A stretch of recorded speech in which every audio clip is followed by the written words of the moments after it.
Beim Kentucky 타불기 펜스 가리고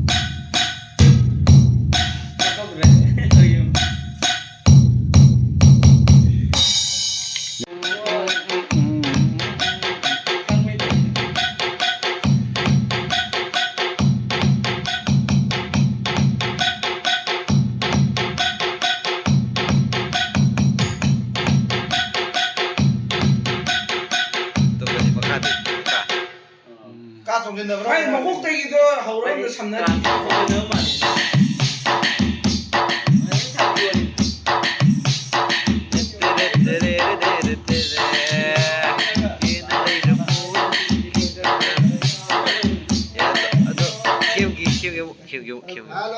Kim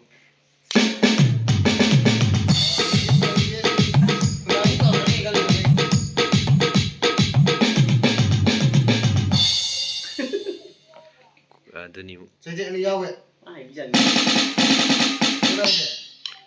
Rồi ada Tuh hangai lo